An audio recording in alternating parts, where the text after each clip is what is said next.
هاي 안녕하세요. ازيكم يا جماعة؟ اهلا بكم في فيديو جديد على قناتي. النهاردة هتكلم عن روتيني للعناية بالبشرة الاسبوعي. الروتين ده بعمله كل اسبوع عشان يحافظ على بشرتي نضرة وصحية، فلو عايزين تخلوا بشرتكم صحية ونضرة تابعوا الفيديو للاخر. الفيديو بتاعنا عبارة عن 7 خطوات هنعملهم كل اسبوع علشان يخلوا بشرتنا صحية ونضرة.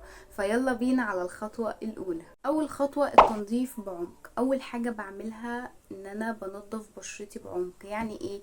ان انا بستخدم غسول مناسب لنوع بشرتي دهنية، فانا بستخدم ستارفل.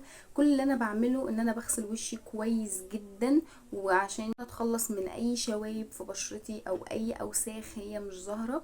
فكل اللي عليكم تعملوه ان انتوا تنضفوا بشرتكم بعمق وتصنفروها حرفيا، ما تخلوش اي وسخ او اي حاجة يبقى لسه في بشرتكم، وده من خلال ان انتوا تجيبوا غسول مناسب لنوع بشرتكم. تاني حاجة التقشير. بعد كده بعمل تقشير لبشرتي علشان تتخلص من الخلايا الميتة.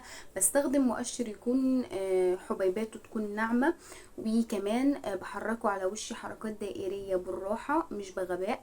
انتوا لو عايزين تعملوا تقشير اعملوه مرة او مرتين في الاسبوع، بس تجيبوا مؤشر يكون حلو ويكون مناسب لنوع بشرتكم. الخطوة الثالثة الماسكات. بعد ما بعمل تقشير لبشرتي بستخدم ماسك مناسب لنوع بشرتي. انا بشرتي دهنية فبستخدم ماسك الطين علشان هو بيشيل الدهون الزيادة اللي بتبقى في بشرتي، وكمان بينظف المسام.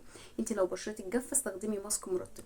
بعد كده بسيب الماسك على بشرتي من 15 ل 20 دقيقة وبعدين بغسلها. الخطوة الرابعة التونر. بعد ما بغسل وشي من الماسك بستخدم تونر علشان يجدد توازن بشرتي ويقفل المسام، وكمان بختار تونر ما يكونش فيه كحول علشان ما يجففش بشرتي. بعد كده بوزعه على بشرتي بقطن.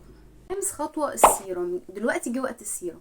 السيرم مهم جدا للبشرة عشان بيحتوي على مكونات نشطة بتغذي البشرة.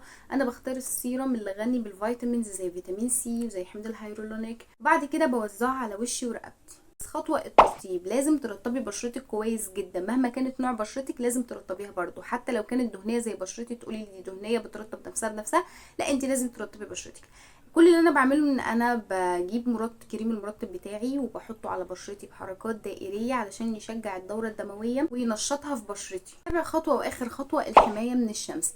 في النهاية مفيش روتين عناية بالبشرة كامل من غير واقي شمس. انا بستخدم واقي شمس يكون بعامل حماية عالي علشان يحمي بشرتي من الأشعة الضارة. وكمان اللي ما تعرفوش ان واقي الشمس بيأخر علامات الشيخوخة والكبر. وبس ده كان روتيني للعناية بالبشرة الأسبوعي. جربوا الروتين وقولوا رأيكم في الكومنتات، ولو عندكم أي نصايح أو أسئلة اكتبوها برضو في الكومنتات. متنسوش تعملوا لايك وسبسكرايب للقناة عشان توصل لكم كل فيديوهاتنا الجديدة، وتابعوا معانا أول بأول. وشكرا ليكم وأنيو.